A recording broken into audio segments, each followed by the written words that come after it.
if you could take one lesson from magic that the average musician doesn't know and bring it across the divide, across the threshold, what would it be? Or one observation, or you should cut ladies in half at your shows, or what would you say? No, that's a beautiful question, and I find like magic very musical. In that, like, you're sort of directing somebody in one direction and you are maybe misleading them with something in order to reveal something. Like the tension and release of a magic trick is not dissimilar to like a great piece of music where you're sort of like leading somebody down a road and then you want to surprise them.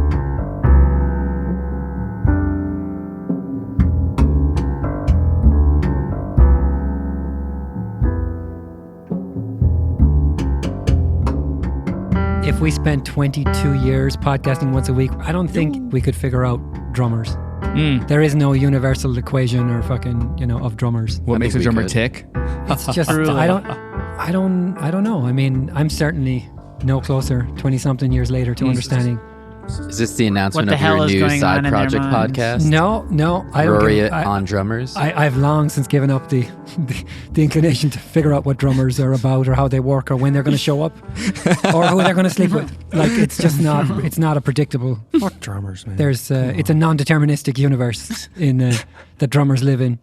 Well, we're here with our friend Ethan Gruska, writer, producer, songwriter, artist. Do we give you an engineer credit? You want one? Do you want give one you today? one right now. Sure, yeah, let's do it. We'll give you one right now. You turn knobs, right? I turn some knobs. You're an all hats man. I'm a jerk of all trades. I am curious though the listeners can't see, what is the white toy behind you to your left? That thing? Yeah, what is that? That's like a little baby piano that I found at a pawn shop about a year ago, a little more over a year ago, and it's like it's a real monochord. So it's like a tiny little short scale piano. I think there's like 30 keys or something, and each key is an actual piano string, a hammer. Oh, wow. It's not like those sort of bell tone baby pianos. It actually has this like really beautiful and weird sound, but it's in bad shape and needs to be restored. So I got it, and that's a project for somewhere down the line. Is it within arm's reach? It is not, actually. Okay, but so it's within headphone reach. Yeah, I was curious what it sounds like to get this hear a party note from started. far away? Yeah. Yeah, hold on. I mean... Yeah. Nice. This is the first performance we've had on the podcast. Yeah. Can you hear it? Michael. Well, I primed our listeners that you were going to give us a trick tonight, so that maybe that will suffice as the trick. I know someone texted me. They're like, "You learned a new trick," and I was like, "No, shoot, I don't know. I wasn't aware, but I'm gonna brush up." Is it true that you're a magician? I'm an amateur average magician. Yes, I'm really into it. I was really into it when I was a kid, but now it's just sort of like the leftover knowledge from that time. But I love magic. In your repertoire, are you card tricks? Do you juggle? Yeah, almost exclusively card tricks. So you don't juggle. I can juggle. I understand the like desire to want to put juggling into the magician's totally different. like arsenal, but I unfortunately can only juggle It looks 3 like balls. magic. It does. It is. It Ethan's feels like being magic. really kind now. What you said with juggling is a real insult. Really? Yeah, that's not to that's the not magic cool. community. Yeah. Oh, no way. Oh, I was unaware. My apologies. No. My deepest, my God. This sincerest. is someone who's dedicated himself to his craft, and you're like, "Do you juggle?" No, but check this out. Like when you're Juggling's hard. if you were a magician juggler, you would have 3 or 4 items, right? And you'd be throwing them, and at some point, a new item would find its way into the fold without you knowing. Wow. Like, you can easily Wow. pull that trick off. Come on. Beautiful concept. He can make these balls float, but no juggling. That is my favorite part about it, though, is Floating the balls. people who come up floating balls. There actually is a trick called the zombie ball, which is like this, like you've all seen it. It's like this, like handkerchief, and then behind it is this like metallic ball that sort of like flies and like rests on. Yeah, so that's called the zombie ball. But what you said, John, just like coming up with the concept of like, oh, that would be cool, and then the people that actually figure that shit out, those are my heroes. I love that you're like set with this like limitation of like 52 cards or something, and you have to figure out an effect, you know? Did you enjoy the Prestige? Wait, so I always get these mixed up. So I know that there's like two sort of like parallel movies here. One is with like Hugh Jackman. Is that the one? Yeah. Chris Nolan. Yeah. Yes. Yeah. I love that movie. It's really fantastic great. movie. Yeah. It's so good. Yeah, we watched it last year on our Sunday movie night. We went through a whole Christopher Nolan we did thing, last year. Yeah. I love Christopher Nolan. Yeah. His movies are so great. I might even say I'm obsessed. Some may Pretty say close. Michael's obsessed. We're Love pretty that close guy. to obsessed. Yeah. So do you actually have magicians that you look up to? I'm actually really curious about this magician thread in your life, because there's something magical about your music, and we can get into that later. But there's got to be a thread there somewhere. Oh, totally. Yeah. No, there's definitely a thread for me, but no, I love. Like I said, I'm like mostly into card tricks, and that's all I've ever really had like the capacity for. But I love this guy from Portugal. His name is Danny de Ortiz, and he is so good. It's freakish. It's freakish what he does, and he invents his own tricks. Like he's the architect of his stuff, and they're just kind of insane, truly beyond, like, just as somebody who understands like a little bit of like the technique of what he's doing, like it's just insane. Did it? But yeah, Danny de Ortiz is like a favorite magician. I love David Blaine. I think he's awesome. Oh, did you watch the Ascension? The recent thing?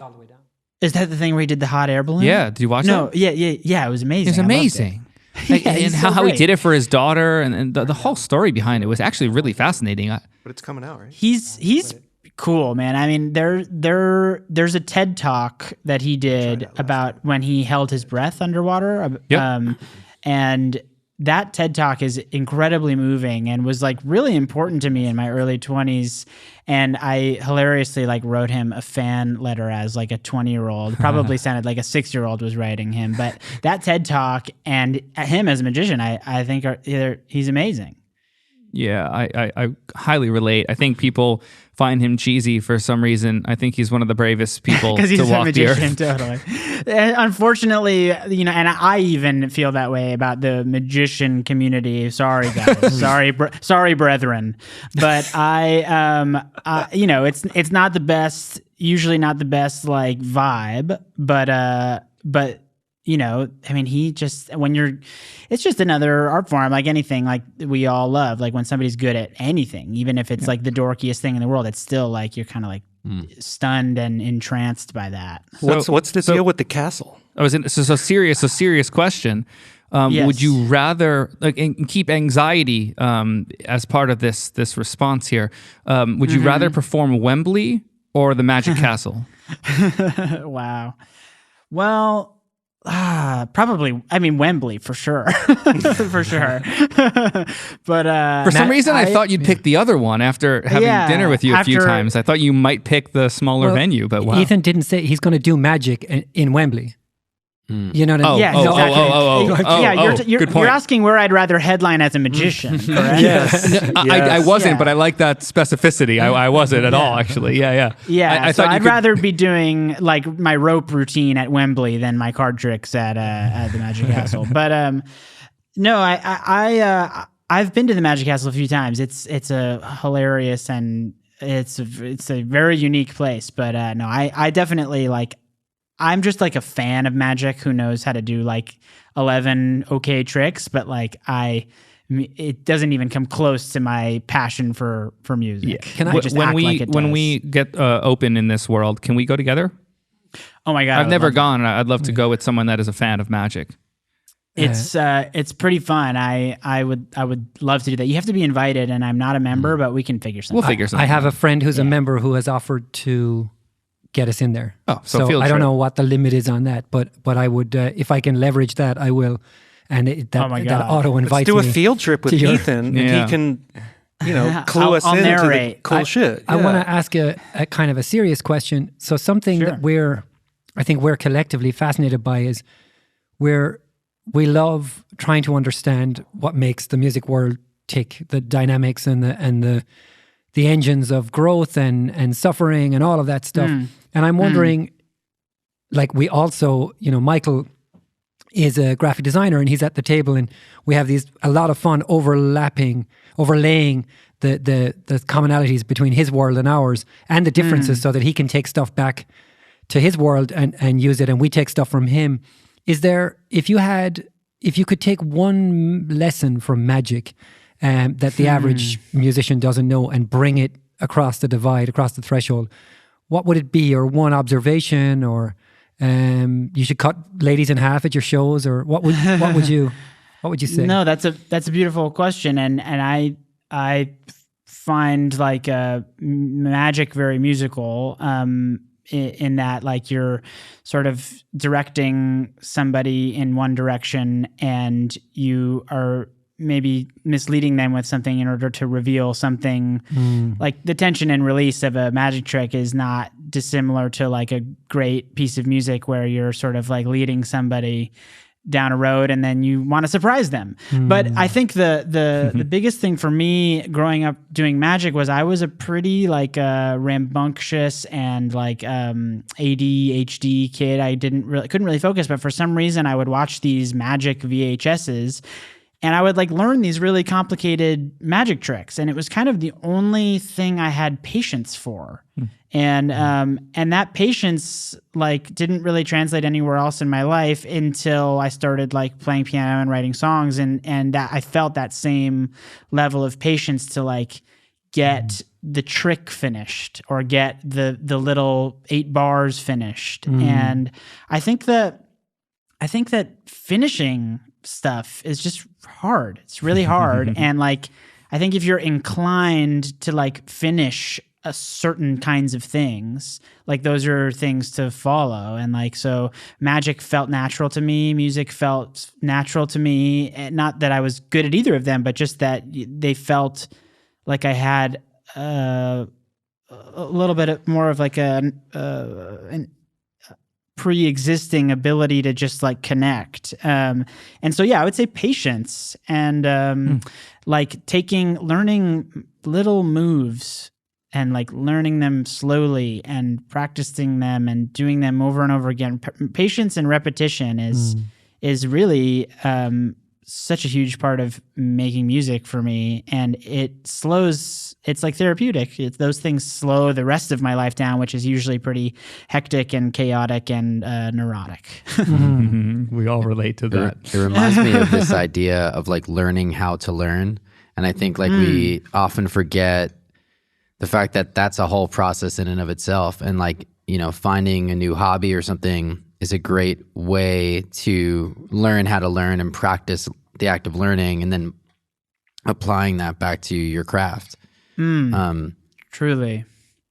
Yeah, it does feel that way. Like sometimes like I remember my friend Dan Wilson has these like, he's like sort of copied the Brian Eno oblique strategies cards, but he's made his own. And one of them that I read the other day was like, it's good to be prolific and to write a lot of songs, but usually those songs are just the practice for when you need to really write a great one. And I think that is like the learning to learn thing. Like, so much of like the process of making anything is like learning how to better do it so that the luck and the inspiration that is rare when those, what is the other quote? Like inspiration has to find you working, stuff like that. I totally believe that. I like this getting better at getting better. Yeah, totally. That's all everything is. You had one the other day, Michael, the luck plus hard work equals opportunity, or luck is preparedness meets opportunity. Yeah, they're all different framings of the same kind of idea. That's cool. I kind of had a question. I wanted. I don't want to harp too much on the magic thing, but I thought I could do this all night. I know you can, but I think there's some through line for me that when I was listening today to Slow Motionary, that look, I'm going to ask a question and then I'm going to kind of give you what I felt from it, and I want to know if there's any alignment there, and then take it wherever you can go with this. But I want to know, can you describe the character that the piano kind of is in your work, in your world, like what it plays, because it feels like a direct extension of you, like, and it complements the melody. A lot of the times verbatim, and then it will diverge. But it's so intentional, obviously. And like, who's the piano? And that's the question. And then from me, it's just like, to me, it felt like the ego, right? It's like it's sometimes aligned with reality, and other times it's like developing into its own thing and diverging. And then as a listener, I'm kind of hoping it comes back. Like, I'm hoping you find your way back to what it really is. And it's just this intertwining relationship between your voice, and I've never really heard anything like it. And I connected with it deeply, and I'm curious if that was intentional and who's that character.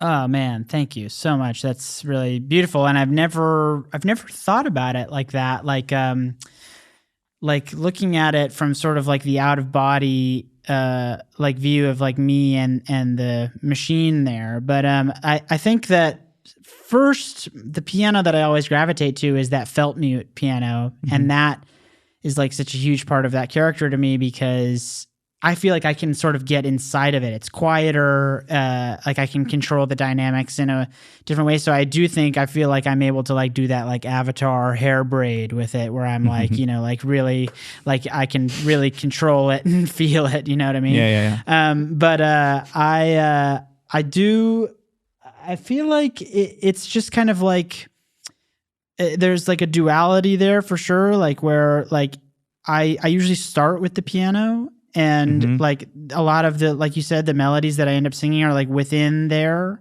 And then like, if I feel like I've started like singing those melodies that are in the piano, then I feel like I have to then change the piano part to then react to that. So it's like this kind of constant like giving and sharing and taking with like what I'm doing on the piano, which is usually the beginning of whatever idea I'm doing. And I guess like on the piano pieces that I've felt like proud of, like where it's like piano pieces with me singing, it feels like this sort of like I'm trying to like make the boundary of like the voice, what the voice is doing, what the piano is doing, like bring them as close as possible, so that it's not just like a ballad, and it's more like a you know, conversation. Like conversation. It totally feels like it feels like almost like a charade. So when I think about the magic aspect of you, there's always a show behind the magic, right? So there's this thing happening behind, so the illusion can take place and the audience doesn't see it until it's developed fully. And I feel like that's what's happening with the melody, and the piano's kind of distracting you from the vocal for a second. And that's when you're like, maybe I'm unsure of what I'm saying, and the piano's like playing and taking over. And then you just hit us with a lyric, and you're like, what's the one I wrote down today? But if childhood defines you, can I ever be behind you? Dude. And I'm like, wait, that just came out of nowhere, but I wasn't, you didn't set it up vocally, you set it up with your fingers. And then that's just a moment that I've never really felt, and that's why I had to start by asking you that. That's not intentional, you're saying. That's wild. That's inside of you.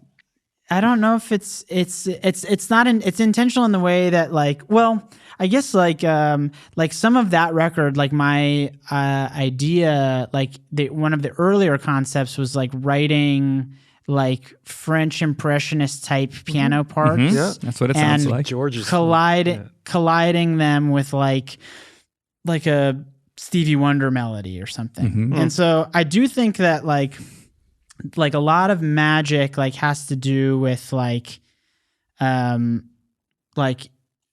showing something this. I don't know that you guys aren't using video, but like putting your hand over to the left and like doing a whole story here, and then what happens on the right is really what's happening. Exactly. And that's what is going to present the really like important effect. Some misdirection. That's the word I was looking for. Yeah. Yeah, totally. Some misdirection. And so I think that like in music, like the way that I could equate that would be like the collision of genre. And I'm not like a huge like fan of like genre in general, but like taking whatever I consider what like my touchstones for a genre, like French Impressionism or R&B or all these things, and like just trying to see like what it would sound like for me to collide my version of those things.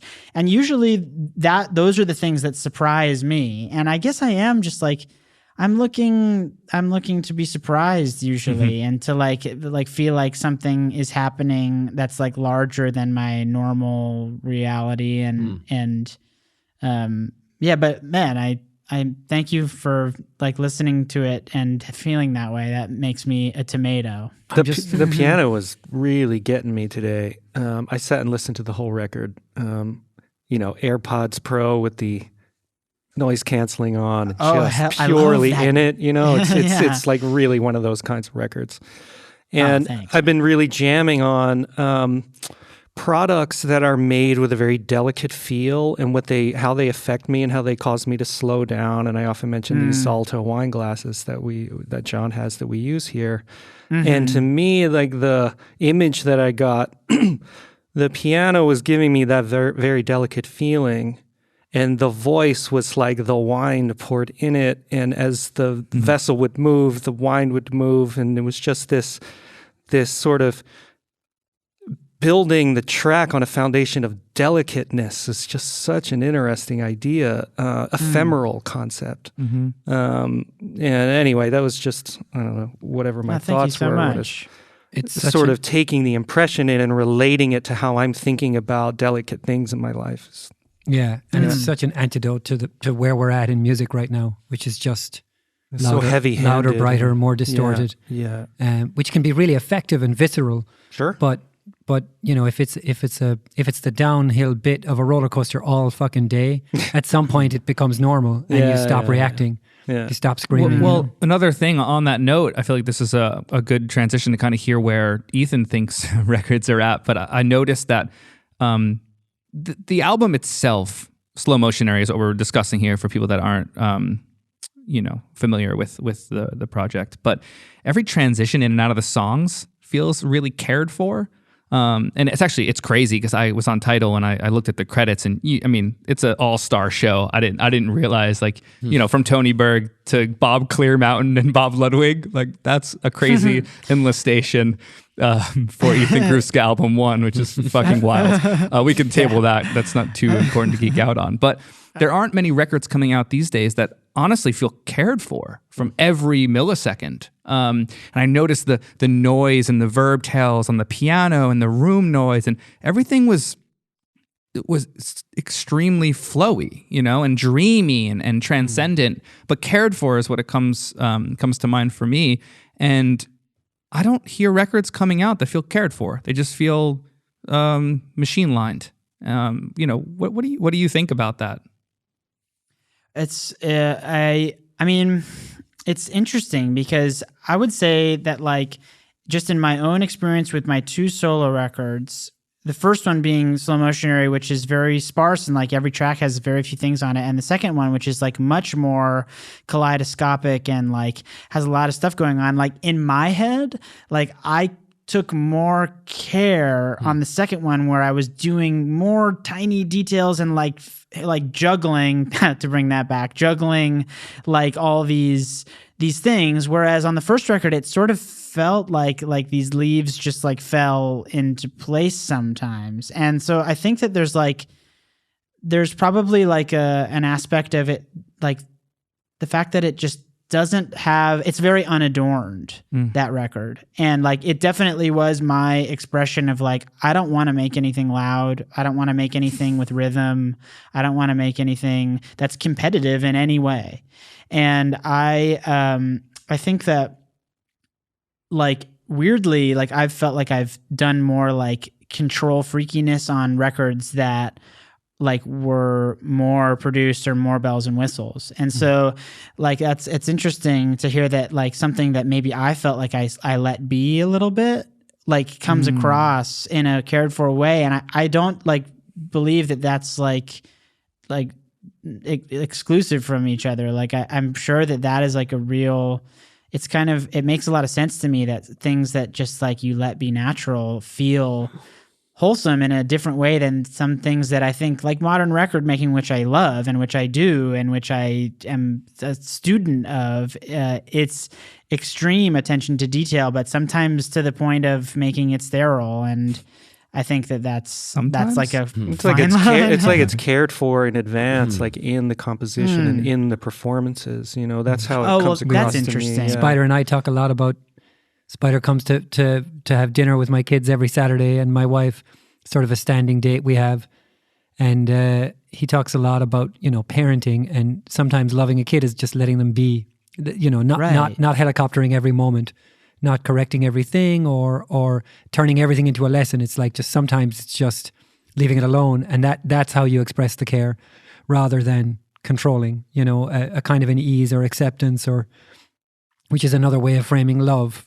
For the idea or the song or the moment or the listener or the world, or like that's why like that caring in advance is like consideration. It's like there's an embedded consideration in the way that we sing and compose, so that it can be received, and that's how it comes across to me. It becomes an intuition, and you can tell when music is sort of not considering things, in its DNA, in its composition and performance. So, well, it's really interesting when you said that, like that record, like really for me when I was starting it, like really did have a mission statement. Like it would not an actual one, but like it was really like these like arrhythmic piano vignettes that like can be short because they have density. And that was sort of like the main thing that I wanted to play with. And then a lot of times I'll make stuff where there's no plan and there's no like pre-existing care, and I think it can come out just as great in a different way. But it is true to force yourself to like have it all there, just in the how you would maybe do it live, is becoming increasingly rare, and it's so refreshing when I hear people do it. Mm-hmm. Well, I mean, you talked a lot about practice and refining the playing or refining the idea, and it's like we are all social creatures, right? So that consideration is sort of baked in. It's like, it's not just your sensibility. Your sensibility includes a lot of other people's sensibility too. We're all sort of a synthesis of many people in the way that we approach things, all the common ground we share and all the influence we have on each other.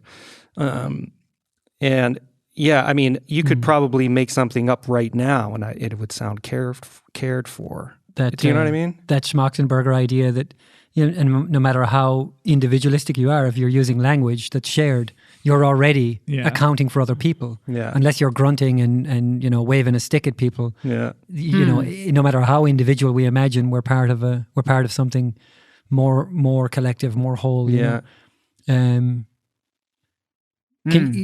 want you to brace yourself for a compliment. So if you can just steady your footing. When we made our Spider and I, when we had the original idea of a podcast, and Michael and John were doing conversations up here, the get-togethers, and we all sort of collided.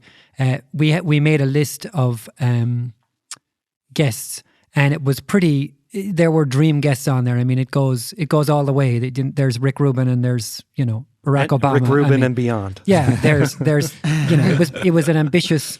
And I think somewhat realistic list. But you were on there, and at the time I had no idea that you knew John. And when we started talking about you, I was trying to explain to the guys how important, we were just in the desert for the weekend, and there was some intense exploration of my either grip on reality or pessimism, or where the two meet. So we could have a long conversation about that, and we did. And, that's what happens in the desert, by the way. Always. And it was we'll go to the desert and talk about it sometime. But it was but the upshot when it comes to records is there's about once every 2 years a record comes along that actually hits me deeply, and I have been throwing off that statement for a while, that it's like, a good record, a really good record, a truly timeless record comes about every 2 years. And tonight, while we were preparing, I looked at my album playlists, on Tidal, and I actually made a list. And I had been saying to the guys that, Ethan's been across 2 of these records in 10 years. So 40%. Crazy. If we want to get numeric, get into the data of the records that changed my life in 10 years. You were, one was yours and one was Phoebe's, right? But man. I made the list and I wanted to share it with you to see what it, because I was like, maybe there's 500 records and I'm just being a negative bastard because of the weekend conversations. Yes. They got a plane and they wrote it in the sky. It was bad. But the list that I put together over the last 10 or 15 years was Radiohead, Hail to the Thief, 2003, Wilco, A Ghost is Born, 2004, Bon Iver for Emma Forever, 2008, 2010, Brad Meldau, Highway Rider, I don't know if you know that record, 2011, Low, Come On, wow, which I can't really justify, but it just hit me. I think because I just moved here maybe. 2015, Sufjan Stevens, Carrie and Lowell. 2014, Blake, Hi-Ho, Blake Mills. And then Ethan with Slow Motionary, which was 2016. Yeah, wow. 17? Maybe 17? I don't remember actually. One of the two. It says 16 on title. Around then. And then 2016. Phoebe last year. So I don't know what that list means to you or if being on it means you can retire or whatever, but any takeaway that you have from that? Well, first of all, that's so nice. Thank you so much. I mean, that means so much to me that anybody even heard that first record of mine, and to be involved in Phoebe's stuff is just it's so lucky and a dream. And then every other record on that list is just like insane and so good, and my imposter syndrome is flaring, but I will try to accept that and just know that I have a fan out there, which makes me so happy. And no, truly, that's to be on that list is crazy to me. But those are some of my favorite records too. Nice. I gave you fair warning. I need to cue. No, jeez. I need to cue into the term imposter syndrome. Yeah, please. Could you go in on that? I don't even want to ask a question. I just want to hear you go in on that and your experience about it. Yeah. Well, I'll go in. Why not? I mean, I feel like this is not something that I always talk about. I try to keep it like close to the vest. But my family is a lot of musicians, and everybody in my family, really. My mom is a therapist, but my dad is a composer, my grandfather is a composer, my sister is a musician, my uncles are musicians, and everybody has done it from like blue collar session singer, session drummer to like my grandfather being John Williams, who is an incredibly probably one of the most successful composers of the century. Yeah. Pretty. When you talk about imposter syndrome, you're talking to the guy here who has sort of grown up a little bit like, I actually didn't think about it much when I was young, when I was like first falling in love with music. But the more I became professional at it, I started to realize that there's a shadow cast. There's also like an impression of like nepotism that's probably like there for people. And there was lots of stuff for me to overcome that I still battle with, but like I feel like that was like how my imposter syndrome manifested a little bit, is like coming from a place of like A, being like always compared to something, and B, maybe never being seen as like getting somewhere in my own right. Or on my own terms. And so is the more I push through it, and the more like personal, I'm not talking about like from the world, but the more personal success that I have, the less that my imposter syndrome becomes about my family, and the more it becomes about like the existential thing that I think all of us feel, which is just like what am I like even real? Like it's just like what am I doing? This is like all pointless. But so it's like I've got double imposter syndrome maybe. But I think. Oh, go ahead. Sorry. Yes. No. Yeah. Please. I was going to say sounds like spending a lot of time alone. Like that sounds different to. But I love how imposter syndrome. It's like this virulent weed. It always finds a way, because. You're talking about growing up in the shadow of your family and your grandfather, And then another person will tell us the story of, well, you know, all my family were dentists and I wanted to make punk rock records, so I felt like an imposter. And then, you know, another person will say, well, nobody ever made the record. Like, we'll get Sonny Skrillex on here and he'll be like, well, nobody ever made these sounds before me, so I felt like an imposter. And it's like, we all find a unique way to feel like imposters. It's like, it must be some fundamental truth that we just build a story around after the fact, because everyone seems to have some version of it. Yeah, Seth Godin's framing of it, and I admittedly don't have my head around it yet, but he's like essentially referring to innovation as doing anything new will naturally create this doubt. You know what I mean? It's like, and when we're writing songs, we're always innovating, we're always doing new things and hearing things that haven't existed before. Yes. So it seems to be like coincide with innovation in some way. Maybe we can tease that out later, because we should make a note about imposter syndrome. Because sorry, Ethan. No, please. No, I'm sorry. I just feel like it's, in hindsight, like those feelings are like such a gift, because like those are the times when you like push yourself to like prove to yourself that, imposter syndrome is bad when you like let it make you like quit or something, which is, I've come very close to several times, but I feel like even those times, like now I'm like that, those were the times where I dug my feet in a little bit deeper to like try to prove to myself that I'm worthy of, you know, doing this and making my own thing and my own path and proving myself. And I think that just like, and that's not adversity, but like it's like a kind of internal, personal, emotional adversity, just feeling like you are not worthy of like where you're standing. And I think it's not somewhere to be, but it's definitely, I think, something that's important to experience, like you said, for growth. Do you have could we go deeper into one example of this? Sure. If you have many times, can you give us one? Let's see. I'm trying to think. No, I'm happy to. It's actually not like one like specific scenario that I'm thinking about, but it's more like, just that feeling of like when somebody like finds that specific fact out about me, I have like this sort of like internal story of like people assuming that like that's how I've gotten my gigs or that's made it easier, which of course there's an advantage to like growing up in LA and seeing somebody that has done it for a living and succeeded. Just the mere fact of knowing that it's a possibility. So you worry like that people think these things? Totally. I used to. And that steals your sense of accomplishment or something like that? It used to a lot and deeply. And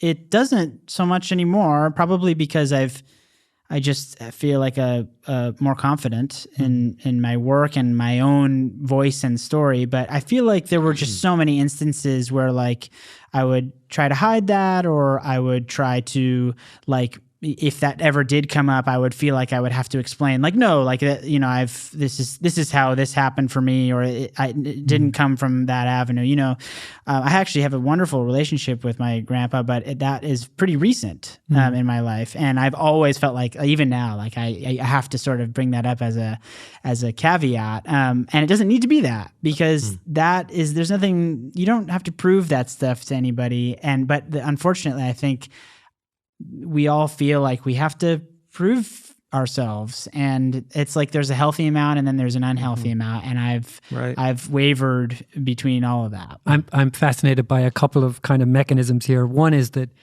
you know, how you imagine everyone knows and everyone is thinking about it, the way that we all imagine that everyone knows stuff about us. We carry it, right? Right. And I'm thinking, I first heard of you, I had a meeting with, he was at the time Rich Costi's manager, probably in like 2012. Eric, I don't know if you've ever come across him. E3 maybe. Okay, cool. He manages a bunch of interesting people. But I was over, at the time I was working with PMC, and I was over setting up some speakers for him in his place at Silver Lake. And when I was leaving, he just like went to the shelf and grabbed a bunch of stuff, and one of maybe 10, 12, maybe 15 records, and that different clients of his had either produced or mixed or whatever. And one of them was Bell Brigade. I don't know who on his roster had something to do with it. But I had never heard of the record. I'd never heard of, and I managed to go from Bell Brigade through your first record, your second record, and Phoebe's record to finding out about your grandpa maybe 2 months ago.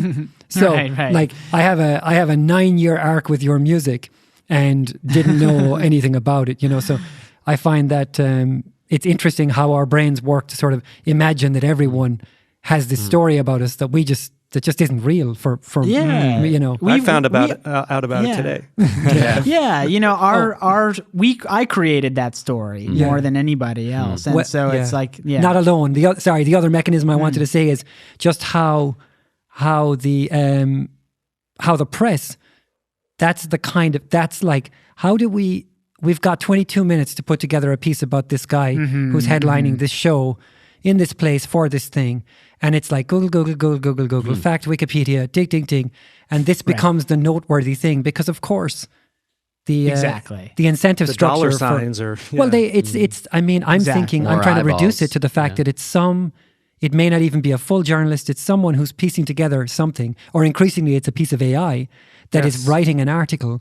And the AI or the intern who's being paid one or the other can't take in your record and the breadth of your work and the meaning of it.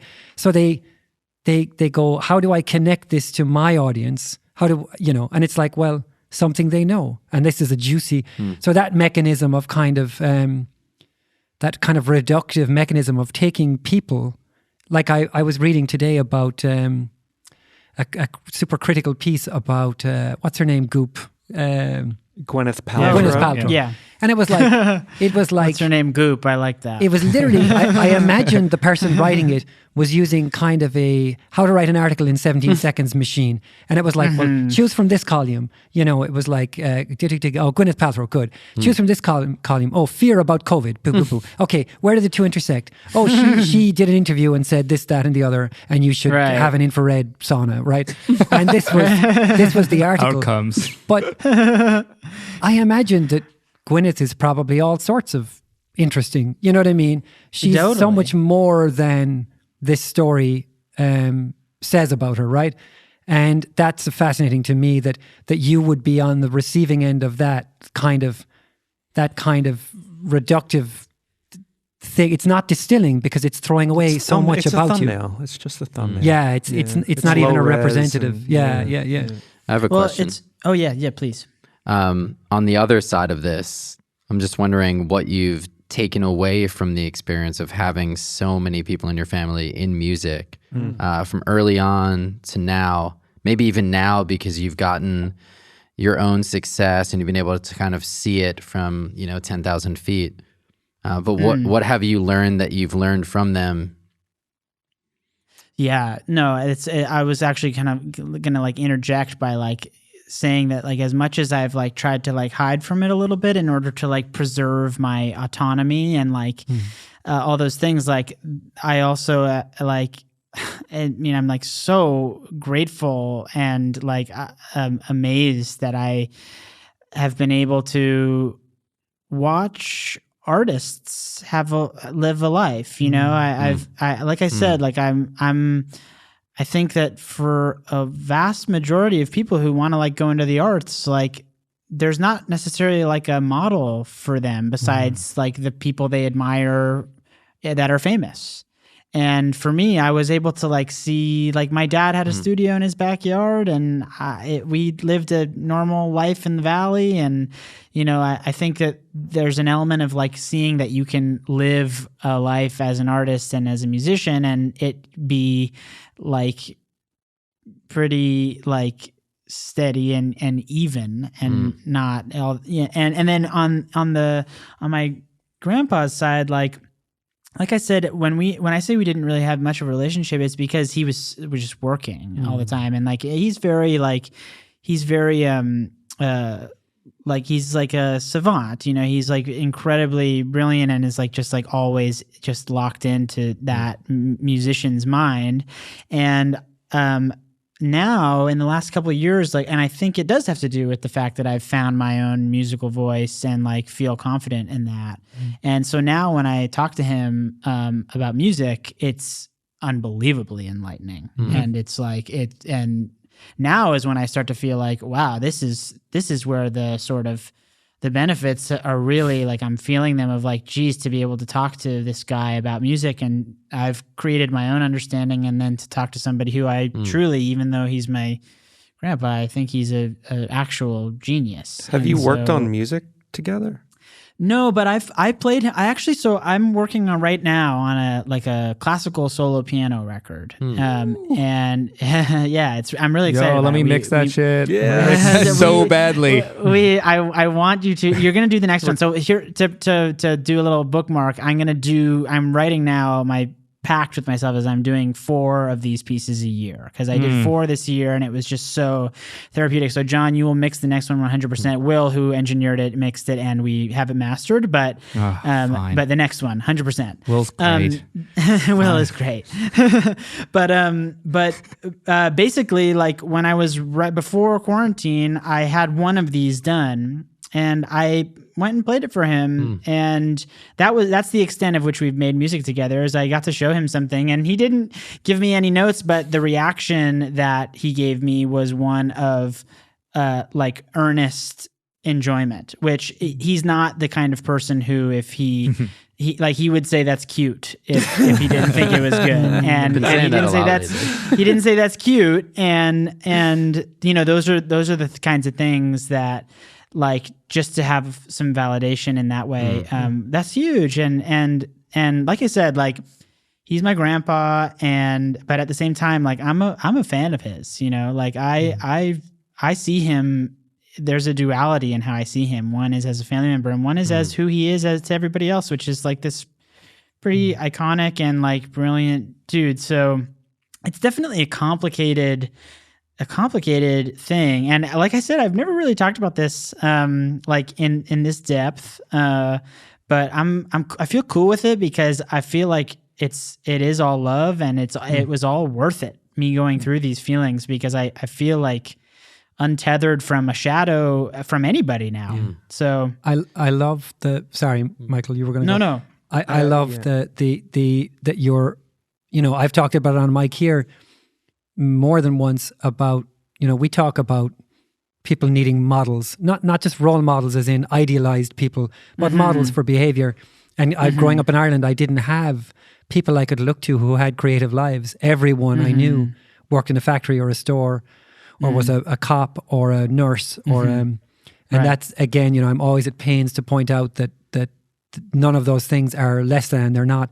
But as someone who had creative you know, urges, who wanted to make music, I couldn't look to anyone, an uncle or my brother was a musician, and that gave me the sort of confidence to make a leap, I guess. But in terms of people who took it and ran with it, they just weren't there. So having that is a real gift, and the fact that you've kind of come to acknowledge it is very, there's a kind of integration there of the whole thing, you know.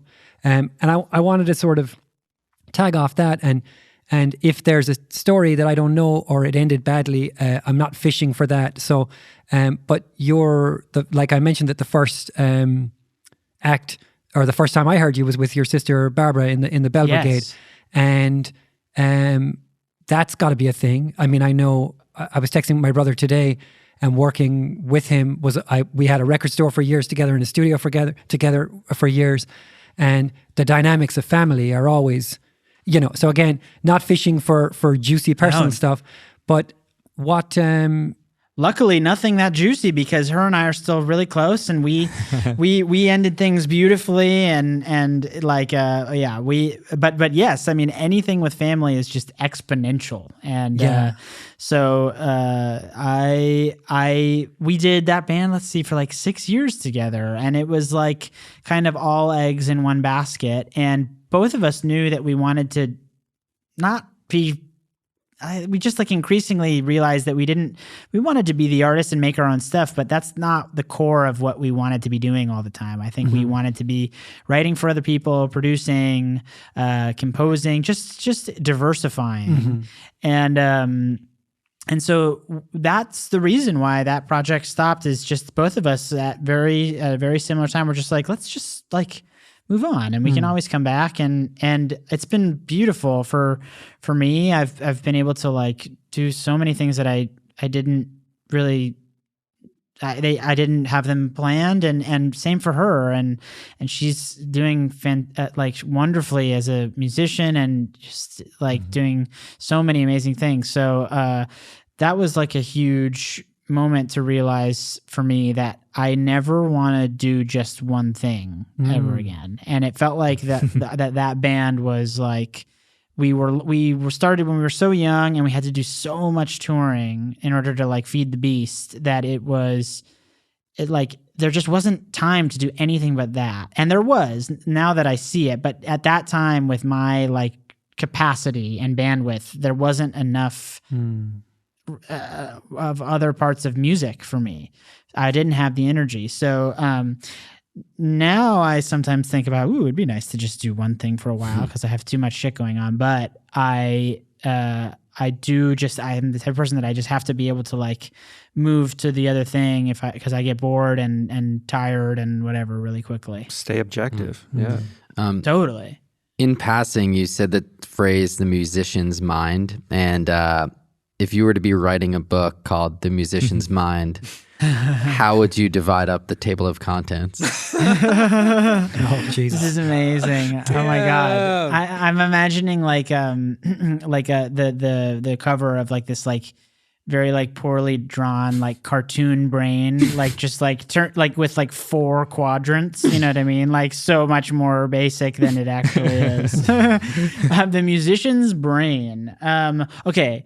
Well, I don't know about the musician's brain, but I can give you, like, let's try to break down my personal brain into a quarter. I would say step 1 is worry.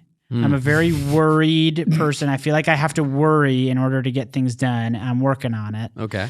Because I know that is not... We need to talk about that on camera or off camera or on mic off. Well, trust me, I'm talking about... Successful people can worry. I don't like worry. I don't like worry. Try, Rory. I get a lot of shit for worrying. Let's keep going on your categories. Chapter 1 is worry. Let's hear the table of contents, fellas. Table of contents. Sorry. And by the way, these are not in a hierarchical order. These are just the way that, like, these all compound to be just one dumb old brain. One Ethan Gruska. One is combined to be one me. But I'd say a quarter of it is worry, a quarter of it is love,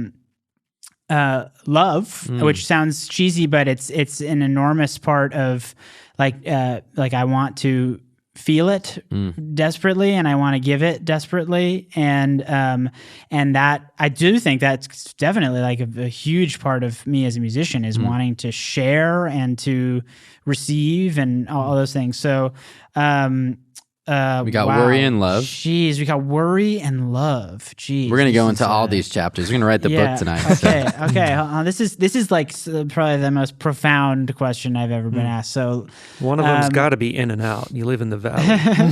Yes, in and out question mark. Good like, or bad? Cheese. Overrated. What? What are you there's no question about in and out. Yeah. What are you talking about? No. Go back to number 3. Okay. I'm trying to do this. This is hard. Worry. Hey, you picked 4. You said they were 4. Did I say 4? You're subconscious news. So said quadrants. We're talking about quadrants here. Oh, okay. Let's say just say whatever you're thinking. I know you're thinking I'm trying to like figure out what the word that's coming to mind is like details, but it's not that. It's like it's more like zooming in. I wish that I could choose a micro quadrant and a macro quadrant. Attentiveness. Like I would say focus and dreaminess are like the two other ones of like. We like to say diverge and converge. Yeah, totally. And also I like I'm a Libra. Focus and dreamy. Yeah. This is the like second dream and focus. This is the second time that the conversation, the Sam episode with. Are you a Sam Harris fan, Ethan? Sam from Ex Ambassadors? Sam Harris, the public intellectual philosopher dude. Oh no, but I know there's a Sam Harris who I work with who's in Ex Ambassadors. They get confused. It's very different people. Didn't know that. Wonderful guy, but I don't know this philosopher Sam Harris. No, he had a guest on recently on his podcast. I'll have one of the guys send it to you on a text thread. Yeah, Ian McGilchrist. Yeah, and he was talking about the brain. Sorry to break the flow, but we're in brain mode, and he was talking about the two modes you just described are how he's come to understand. He's been a brain researcher for 30 years.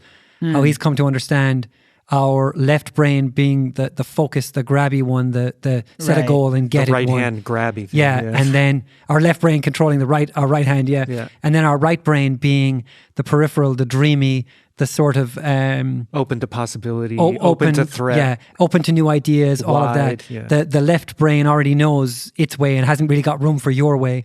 So you've really just described a kind of what he believes is a reality about the hemispheres of the brain. Yeah. No, absolutely. I love that stuff. Actually, my wife is a neurotrauma ICU nurse. Oh my God. So I occasionally get to hear these like kind of amazing studies and things that kind of go in ear and out the other, not because I'm not listening, but because they're so above my pay grade and how much I can understand. They're heavy, but no, I think that like I truly believe in that. I know that is actually true. And I'm also like, I don't necessarily know a lot about this stuff, but I'm a Libra and I connect with that. I feel like I'm constantly balancing myself with the opposite of what I am experiencing and trying to do that thing. Both of those chapters were the opposite ends of spectrums, like worry or fear and love and dreaminess and focus. Yeah, totally. I'd love to hear your riff on the spectrum of worriness to focus and how you exist within it and how that changes over time or on projects or whatever it may be. Well, that's a huge part of my process is dealing with my sort of inherent and in like part of my personality and like my genetic makeup of being worried and sort of prone to being anxious, and then dealing with learning how to make that an asset and not a liability, because in what I do now, which is when you're an artist, I think you can explore your anxiousness and your worry in a not you that you can as a producer, but just it's in a different way, because I think sometimes the producer is sort of seen as somebody who's trying to like keep the thing steady sometimes. That's like not when about you. The artist, the artist has to be the one who can feel the range of the emotion, and the producer, I as a producer, I want to be someone who helps ground people and helps them feel relaxed and confident and those things. So if I start to feel those things, I have to go through like a process of like, how do I get past this so that I can focus and so that I can like, and it's what someone just said. I don't know who said it, but it a lot of it comes down to like, hey, like this is not your time, man. Like you need to like kind of thought stop and like compartmentalize so that you can be here for this person, because that's the goal. But no, I mean, that's like, I'd say that's like the biggest part of my internal process, and I don't think a lot of people would necessarily know that about me unless they're very close to me, because I feel like I'm able to, like when I'm at work, in quotes, like I can sort of like compartmentalize those things, but inside and like after sessions, like you deal with feelings and like reactions to all things, and it just comes down to like bringing it back, and like just like it's easy to fly away, and like just like forcing yourself to just come back to the present kind of moment and like just focus on like what is real, because it's very easy for me to like dream up a scenario. Yeah. Well, and scenarios are usually dangerous unless they're actually happening. Well, I'll start by saying I've shared space with you. No one in this room has shared space with you. And yeah, I felt exactly along the lines of the goal you want to set out for your creative collaborators to feel, which is confident and calm and allowed to be oneself in space with you. So you're victorious in that nature. If this is something that's not easy for you, you're doing literally everything to me. I'm curious about, because you're describing this kind of mindfulness, right? You're just sort of bringing it back, right? Centering yourself and not letting, be lost in thought and getting caught in that sort of storm. Is there anything other than the sort of mindfulness practice that you've developed to sort of help you do that better? Well, here's the other thing is like that is like playing instruments has always been an antidote to my like anxiety. Like I like when I'm anxious, I will sit down at the piano and like I can lose time and space there. And but especially like I was actually just reading a study today that they did about painting and how it is great for distraction from anxiety. But it also sounds like escapism to a degree, right? Because you're not actually, like Spider's bringing up the mindful nature of everything. If you're that's the thing. You're pushing it off till later. But also, totally, you're not beyond, processing it. It's beyond that. It's escapism sometimes, but also idleness is problematic. So not doing anything is a problem. It's if you're alone and you're not doing anything, you're idle, and then the brain just starts doing what it does without correction from other people. Yeah. So painting or work or doing something, I think, isn't necessarily escapism. Well, there's a question to be asked, and I'm asking it rather than saying I know the answer. That because I know I have a guitar on my bed all the time, and I play it when I'm wound up. Usually I'm wound up, so I play it, a lot when I'm home for little bits or after dinner or whatever. And I don't know that I'm escaping. Sometimes I feel like I'm using part of my attention and the other parts of me. We have this simple model of the grabby bit and the wide open bit. But whatever, stuff is happening while I'm playing. It's not pure. TV and drinking beers. It's not oblivion. Yeah. So totally. I feel like if I play for an hour, I'm wound up. I play for an hour. I feel at the end of the hour, I feel better. I don't like leave the hour going back into the so now open the floodgates of fucking worry or stress again. Right. I do actually feel better. If that's true, then that's a different thing. What about Ethan? I mean. Totally. Yeah. No, I think that's true. Like there's like a certain level of like, let's say I'm in a session, like maybe like it can go both ways actually. It's like when you're like, okay, I'm feeling like nervous about, even if it's not something that's happening in the session, it's something that is happening outside in my life and I'm trying not to bring it in. I mean, that's usually the cause of things, of like, just like trying to like maintain the order of the space that I'm in. But like, going down and like or like playing something on an instrument that I don't know that well and like just trying to figure something else out. It is that kind of thing of like you spend like even if it's 5 minutes away from where you just were in your worry, that when you come back to it, you're not dealing with the emotion of the worry anymore. You're dealing with the actual concept of the worry because your time has just put you past. You've exercised the energy out of your nervous system. Time has put you past the feeling. Deal with the thing. I like that. Yeah, exactly. And then you can look at the problem without the emotion that was making you feel like shit. The distraction. Yeah. But then at the same time, to John's point, like there's totally like the thing of like, especially on like extra hard days, which we all have, is like, you just like dive into work and you compartmentalize and you escape.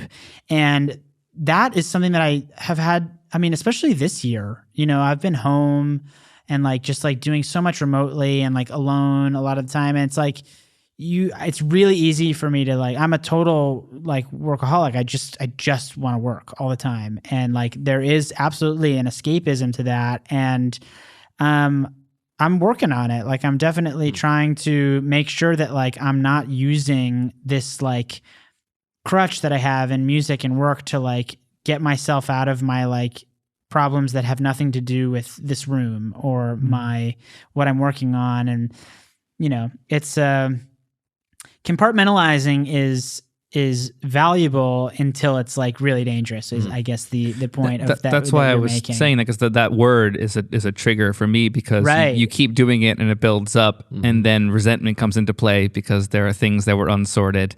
And of course I love this idea of releasing the energy valve of the nervous system to potentially get to the space of being able to process something that you would otherwise not be able to with all of that energy built up. You would definitely not handle it correctly. But if we're 5 months down the line and the thing that started it hasn't been dealt with or processed or even attempted to be processed, then that gets into escapism. I think I put a shallow statement out there that definitely has a lot more depth and appropriateness that can come from musicians and our practice and athletics. But it resonated with any me. Practice like that. Yeah, deep practice. And Rory's been kind of struggling with this since we've begun, openly discussing it since we've begun the podcast. You've been probably dealing with it most of your life as well. But half my life, yeah, we talk about this a lot. I think I feel like I've gotten to the other side of it recently, and maybe this will come back another time, but getting into a new relationship has helped that. The idea that you want to spend time with someone else and not deprioritize work, but prioritize something else and add another priority to it. Rory having kids and family and all he really talks about, and that's the most exciting thing that I can imagine even discussing with you at this point. Is also getting to see them this afternoon briefly or this morning, and there's obviously more to be had than success in work and work in general and constantly getting hired. So this is clearly something that a lot of us deal with. And it's... Well, I love what you just said is adding a priority, not deprioritizing your current priority. And I know that it sounds like you have to add bandwidth, but I don't think you do. I think it's like I said, like when I used to feel like I didn't have time for other things. Like I don't think that was true. I just don't think I had figured out how to extend my own bandwidth yet. Yes. And I feel like that is always a wrestling match for sure. You're in the fear quadrant, in the worry quadrant. Exactly. Instead of the love quadrant. That's exactly what I wanted to transition to chapter 2. So chapter 2 is about love, and we're starting to touch on that. So, I mean, you said it, so let's hear about it. Where is love there on this the spectrum? Well, I'm very lucky and happily married, and my wife is an incredible person, and she brings me, like I said, she's an ICU nurse. So just to talk about like what she does and how much purpose she has and how much it's just such an intense job that the perspective that it gives me is just like so valuable and has been life-changing from the moment we met, because she started doing nursing school right around when we met. So just having that, and then just, like having a person, and like having the safety of somebody that understands you and trusts you is something that is extremely valuable to my work, because it gives me a foundation to like stand on and like to do my thing on. And then in terms of love, when it's not like in my personal life and it's like with my collaborators, and I think it's so important like to like show that to people and to want that from the people that you're working with. And like that's all this is, like all music and art is just sharing stuff. It's like someone was talking to me about like the gift economy and how that is so important for like that's what art should be. It's like we've unfortunately and we live in a capitalist society, so we have to do our art as our jobs for money, and we want to do well and all blah blah blah. But art at its core, like feels best in a gift economy, when it's like, I'm going to sing on your record and then you come play guitar on mine when I need you to, and whatever version of that stuff. And like, that is love. That's just you're giving. And I try to like, even on the gigs where I feel like I'm doing this as a gig and it's just for money, like finding that little like seed or like light of like, I'm gonna show this some love and like find some real good in this, even if it's hard for me to see, which has happened to me once or twice. I like, that's kind of like the only way to like keep the passion and the energy and the vibe going, you know? So that's the impetus for the creation of the space that we're in, the gift shop. That was the name of the studio given because of this, which is like, if we're exchanging currency with people all the time, right? Like I don't really do. I do 1 or 2 pro bono mix gigs a year, and other than that, people are paying me. So I started having dinners where I would have artists come over, and I would and their teams or a couple with friends, and I would cook them a meal. And I would go all out and do a 10-course meal and try to give back in exchange for that. And then that's where the engineer nights came from, where this podcast came from, which was, how do we give back to a whole community that eats like shit in the studio? Because there's either no food budget, or then like one night you get sushi or something, depending on who you're working with. And I love the idea of the gift economy. I think that that's something that not enough people even know is or was a thing. And it's the way we all operate. It's the way this weekend in the desert operated. It's like sharing the deepest inner truths of oneself that we can is a gift to the other, right? Just so we know where everybody's coming from. And during the whole time, I'm cooking, 2.5 meals for 3 days for 6 people, and like it's just so much love went into it. And it's how everything moves in our world, and it's just nice to hear you kind of coming onto this episode talking about that. It gives me the feels in my belly. Well, I was talking about it with a friend. I remembered who sent it to me. My friend Gabe Kahane, who I was doing something like a favor on one of his tracks this weekend, and he was like, okay, what do I owe you? And I was like, dude, like this was just a pleasure. Like we've never worked together, and like this wasn't like I didn't spend like an enormous amount of time on this, and it was like, I know that this is not hitting my threshold where I feel like if I don't get paid, I'm going to feel like kind of funny about it. Yeah. So, and then like it gives you the opportunity to be like, call in a favor with like a fellow like awesome artist. So, but yeah, no, I mean, it's really hard to do that because, it's not an easy career. Like there's no, like sure income. I mean, there can be, but it's like, even when there is, like you think about next year, and like that's really interesting because just tying it back to something really earlier that we talked a fair amount about, but this part struck me the most is you talking about the modeling, and Rory bringing it back to the modeling of your family showing you a way that there's a possibility of being a successful creative family, and you can have kids and you there must be something in you that says, oh, well, I've seen this work, so I'm going to make it work. So then I can offer these extensions versus the super survivalist method of everything has to be paid for, the scarcity mentality behind everything.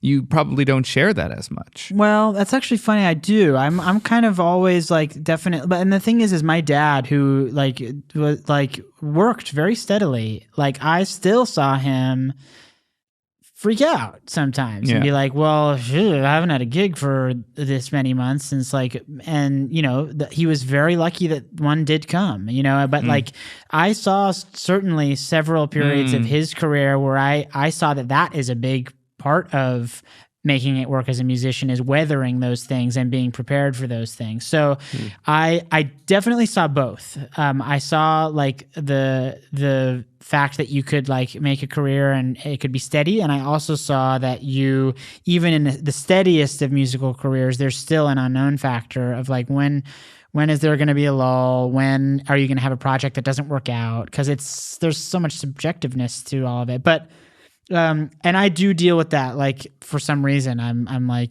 even though I feel like I've been so lucky in the last couple of years to be sort of like working on stuff, but it's still like there's something inside of me that's like waits for it to stop. And I think that's part of it. I think that there's a hunger there and a drive there, but there's also like it's not healthy at a certain point. How are you dealing with that now?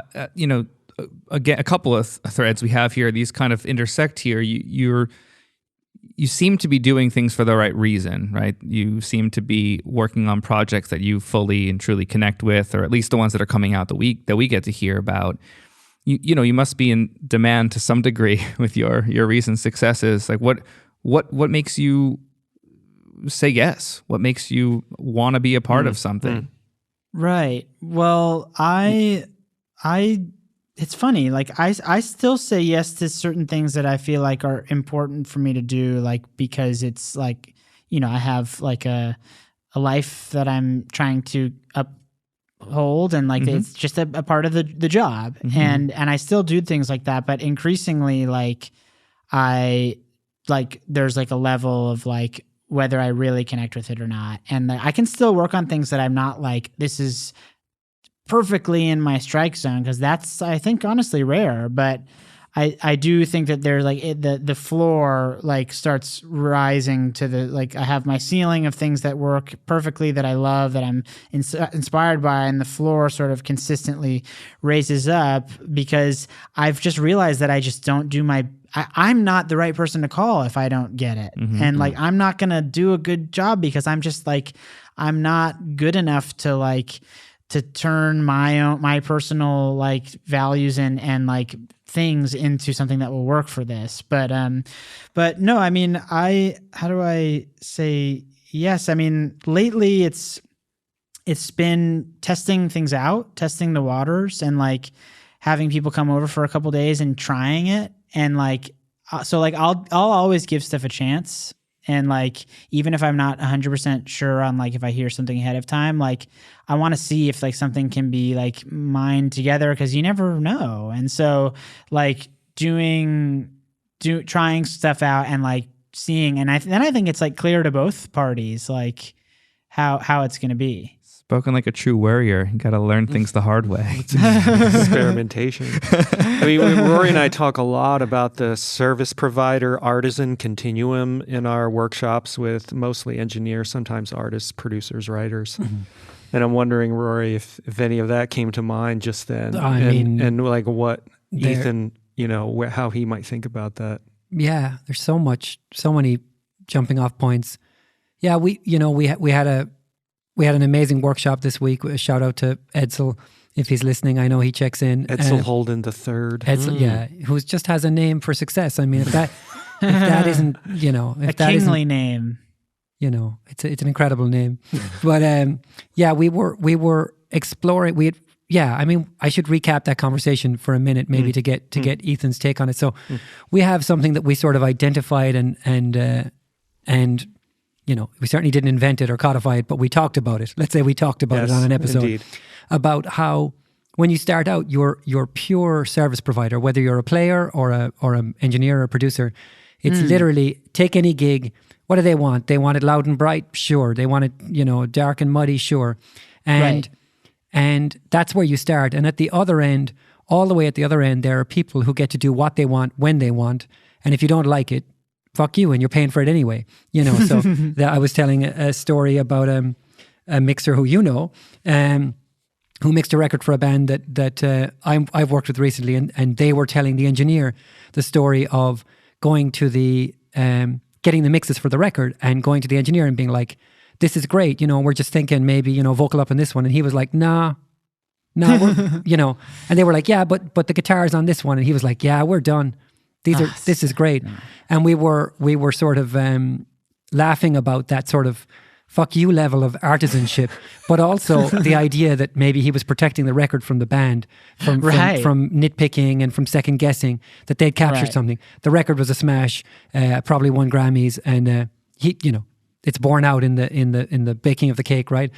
But we were exploring with this client sort of, I think he had maybe come into it when he understood the idea with a negative sense of like being a service provider, and it was somehow less than, or it diminished him in some way. But we were saying that as you move towards the other end, the artisan end, it isn't just about indulging yourself, but it's about leading people to believe in ideas or believe in themselves or believe in maybe bold moves, that you're sort of helping people take risks, which sort of brings us back to that part of the conversation where you were talking about being in producer supportive mode, yes, where your feet are on the ground, or maybe the artist is kind of a balloon floating up, getting thrown around by the wind, but you're holding them, you've got them, so they can take risks. So I don't know, anything there make any sense? Yeah. Very much so, very much so. So I'm of the mind that and I've had to learn this. I mean, that's a silly thing to say, but I've had, it's like I started as an artist. So when I started producing, I still felt like I was like it was mine, because I had always come from that lane. Yeah. And so I had to learn that as a producer, you want to be very clear and very precise about presenting your case and fighting for the things that you really believe in. But I am a very firm believer now that the artist, they win. I mean, they win in the end. It's theirs. It's not yours. And I think that the thing is it's a sliding scale. And I think that there are times, like you said, where it's like, there have been many instances where people have saved the artist from a bad decision because they fought really hard. But you have to be, I feel like I've learned my version of where my line is, and I think it's a different line for everybody, because some people are maybe more brave than me, or more aggressive than me, or more shy than me, all of the above. But I've learned where I start to go, okay, I'm going to choose my battle here, because maybe I disagree, but I'm also going to trust that this is their project, and if they believe this, that I'm going to give some room for this, and let's see if I can hop on board and perfect that idea to the point where I like it now. And so there's a level of stubbornness that can bug me, but at the same time, I also I understand it. Even in these producer and all these secondary roles to the artist, it's really hard, because you put you put not the same, but you put a lot of blood, sweat, and tears into it too. And so it's hard to like watch something move out of where you expected it to go. But at the same time, it's like, it's just, that's something that I've learned, and I really believe in, that I've learned to find my place of like, okay, this is where I'm going to stop and let it be the artist's thing, because that is really how I think it's supposed to be. But that's just me. Have you had an experience with someone who was sort of wildly different to you on that spectrum? Somebody who was combative in the studio, but where you saw it sort of yield results and thought, hey, this is cool, but I wouldn't do it? No, usually, luckily I've had definitely like difficult conversations with people and feelings of like frustration on both ends, but it's never come out at the other end not being improved by those things and not being improved by those conversations. I mean, they've yielded some awkwardness before, but nothing in the way that's ever like come out and I've been like, man, like I still feel that way. It's like, I feel like notes and like disagreements are like, really, like, they're just helpful, and like they can be awkward and difficult, but they definitely like they push the limit of things. They sure do. And we just spent a whole weekend doing it all day, every day.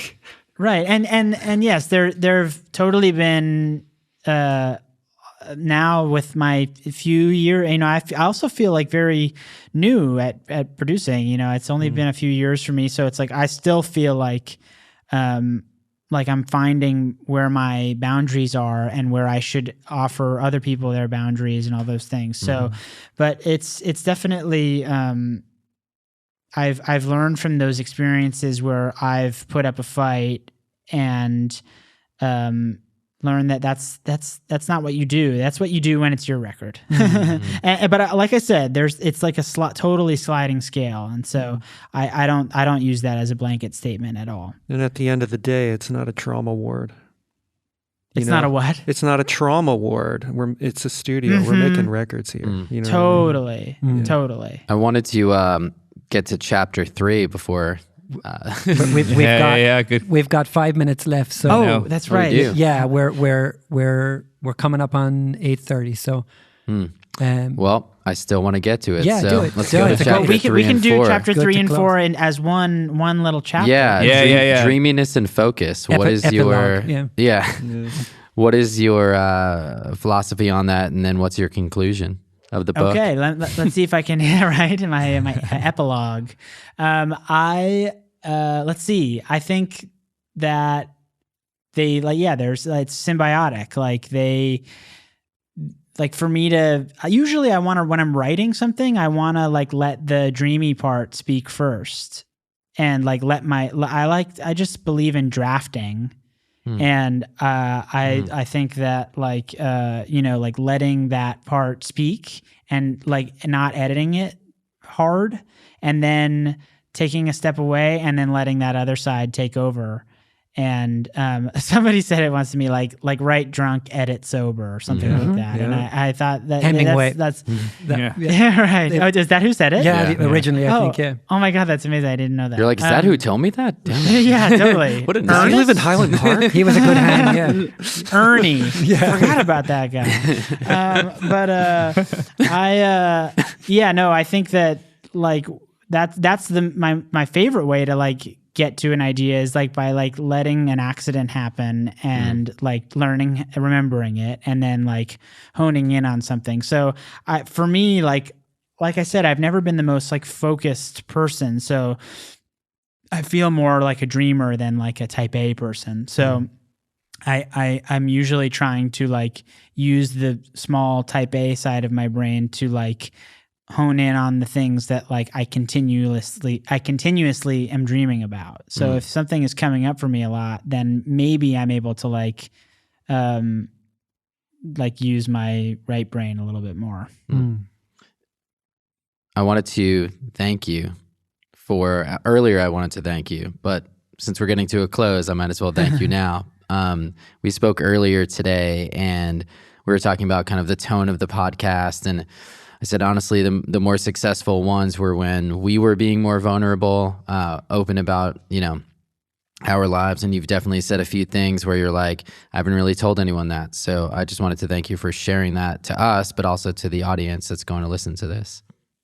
Totally. It's my pleasure, especially because, John, you're my friend for a while now. And I'm always, I said I was saying earlier that I wish that we had hit record on some of our non-podcast conversations, because this seems like how it usually goes with us, where we talk for real. And you've always said these beautiful things about these other guys. And so I expected it to be something like this, where I was willing to it's not an interview. Like you guys said, it's a conversation that we're going to put out into the world. And, it makes me nervous to talk about some of these things, but at the same time, it's really liberating to let people see the things that like you said make me tick, and all these things, because it's just owning something, so and you're I'm sorry. I just want to thank you guys so much. I appreciate this. Is such a great group of people, and I hope to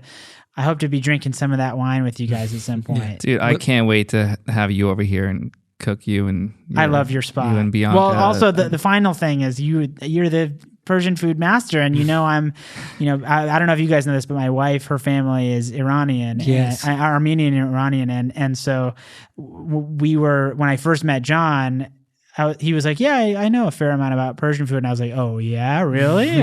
Tell me what you got. And he proceeded to then know more about it than Bianca, who is actually Armenian. Her dad's Barskahai, Armenian from Iran.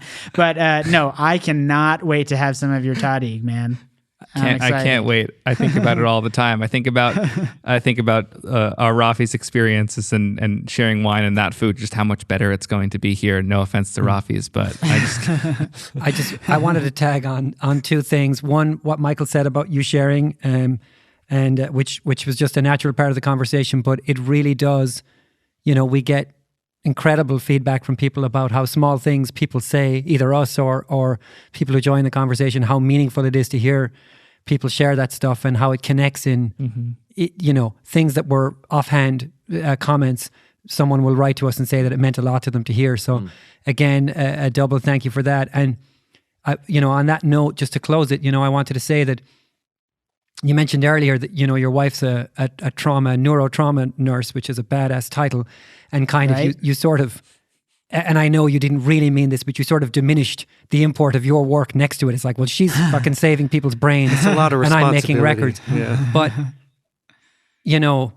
there's a lot of days that I could count when I came home from the studio with a furrowed brow and stressed out, and I would pour a glass of wine and listen to your record, and it was a very important part of kind of healing and resting and recovering. Many, many times, hundreds of times probably, because that was when one of those records hits for 2 years, it hits, and so there's healing in that, and that I'm just one dude, and there's a lot more people out there, I'm sure, with that record and the other record and the Phoebe record and everything else. So I know you don't really mean to diminish your work, but I just want to sort of shine a light on the fact that it does matter and it does make a difference in people's lives. It connects us. It holds us together. Yeah. Well, man, that's just that makes me so happy, and it means more than I could possibly say. Truly, I mean, back to the imposter syndrome. Like you said, living with an ICU nurse.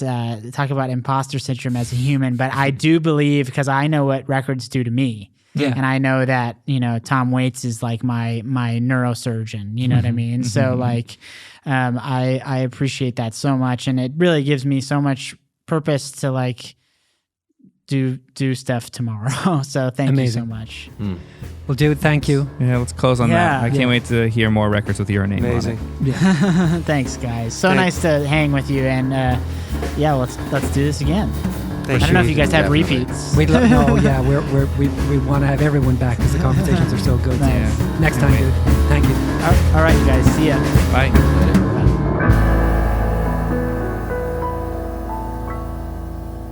Conversations is produced and mixed by Dylan Seals. The Conversations theme was performed and recorded by the Hazelrigg brothers.